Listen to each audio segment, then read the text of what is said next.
Dark blazer, white shirt, red or blue patterned tie.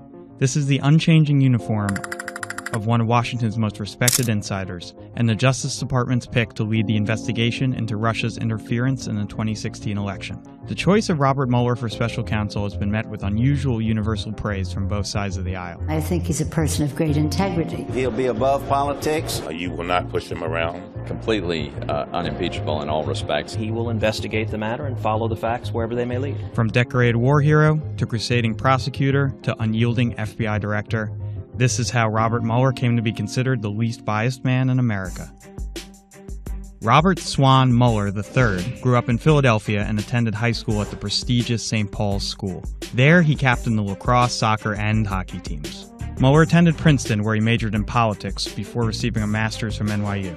The death of a former Princeton lacrosse teammate in Vietnam drove Mueller to join the Marine Corps. In Vietnam, he commanded a rifle platoon, receiving a number of decorations, including the Purple Heart. It wasn't the Army or the Navy, he was a Marine. The toughest, most hardcore of the armed forces. That's Greg Farrell. I'm a reporter for legal affairs and regulatory issues at Bloomberg. After getting his law degree from the University of Virginia, Mueller rose quickly through the ranks as a federal prosecutor.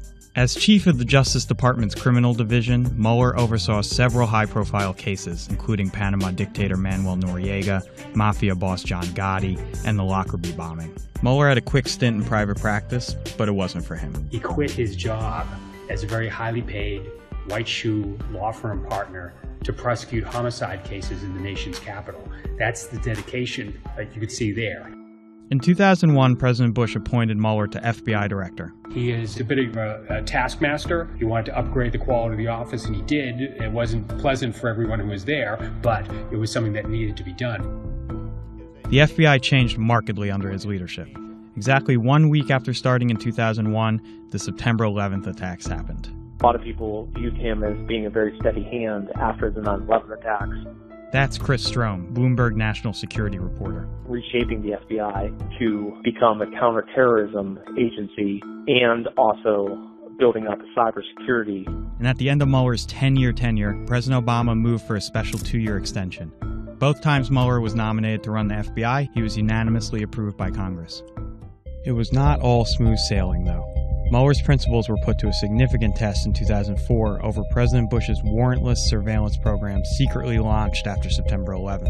The secret surveillance program needed to be reauthorized by the Attorney General, who at that time was John Ashcroft. And Ashcroft was sick in the hospital.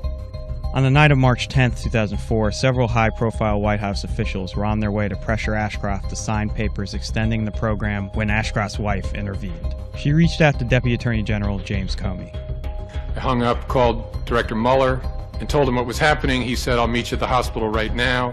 In a showdown at George Washington Hospital, Mueller and Comey stood side by side to prevent officials from the Bush administration from trying to force Ashcroft to reauthorize the program while laying in his hospital bed. Threatening to resign, Mueller and Comey were able to get the program altered. The secret program most likely wouldn't have come out of the shadows if Mueller and Comey didn't take a stand against it.